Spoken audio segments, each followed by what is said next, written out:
guys? Sports on the Diesel back at you here with another episode. As the Milwaukee Bucks take a 2-1 series lead in the Eastern Conference Finals with a 113-102 victory. And the big story line in this ballgame, well, actually, there's two storylines in this ballgame. Khris Middleton taking over in the fourth quarter with 20 points.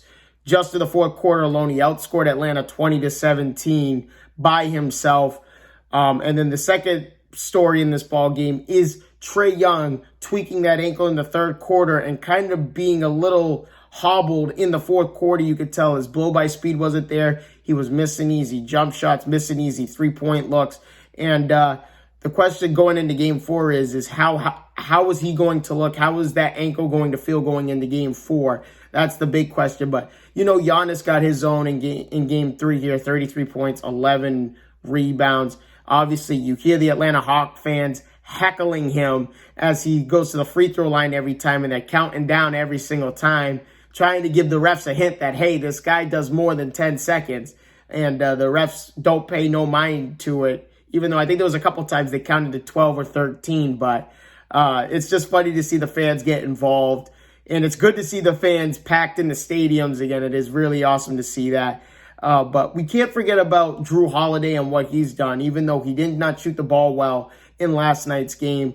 6 points on 2 of 11 shooting. The 12 assists is a big one. He also had 2 steals and a block as well in this ball game. So he's doing things by getting others involved and also being a menace on the defensive end, whether it's guarding Trey Young or trying to keep Herter off the three-point line. And you give credit to P.J. Tucker, DiVincenzo, those guys, they're all trying to get and Pat Connaughton, you can't forget him as well. Pat Connaughton, here's your stat of the night. Pat Connaughton was a plus 25 in the plus-minus column. And for those who don't know what the plus-minus column is, let me explain to you this way. So like I said, Pat Connaughton was a plus 25 in the plus-minus. So when Pat Connaughton was on the floor, they outscored the Atlanta Hawks. The Milwaukee Bucks scored the Atlanta Hawks by 25 when Pat Connaughton was on the floor. That is how plus-minus works. So obviously, he played a big factor last night. He played over 30 minutes in the ball game.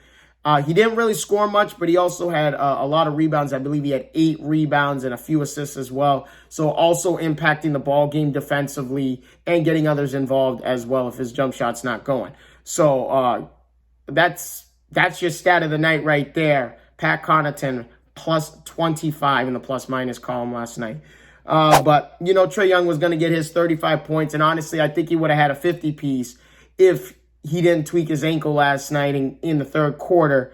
And then obviously Gallinari coming off the bench with 18 points. Like I said, you got to be careful with Gallinari because the guy may be in his mid-30s, but the guy can still put the ball in the hole and light it up. So, but looking ahead to Game 4, obviously, like I said the question earlier, how will Trey Young look? How will that ankle feel going into Game 4? Because obviously he said it in the post-game interview after. You know, his explosiveness is not going to be 100% in Game 4. It's actually listed as questionable right now. So obviously Trey Young's going to give it a go. This is the Eastern Conference Finals here. He's going to try and do everything he can to get on the court. But Game 4, Tuesday night, 8:30 on TNT. And then obviously looking over into the Western Conference side, in the Western Conference Finals, Phoenix, the LA Clippers, Phoenix up 3-1 in this series. Can the Phoenix Suns finish this LA Clippers team off? Because obviously, like I've said before, no answer for DeAndre Ayton. Do the Clippers try and because it's, you know, they're desperate now. They have nothing to lose here. My biggest thing is, do you go to a 2-3 zone and force the pick and roll to be a non-factor and force, you know, Booker and all these guys to shoot jump shots? Or are you going to continue to play man-to-man small ball and DeAndre Ayton's just eating you up on the glass? 19 points, 22 rebounds in Game 4. Monday night, 9 o'clock ESPN, Game 5. But thank you guys again so much for your time. If you guys haven't already, please leave a like and a subscribe to the channel. I would greatly appreciate it. Thank you guys for all your support. I will see you guys all in the next one. Deuces.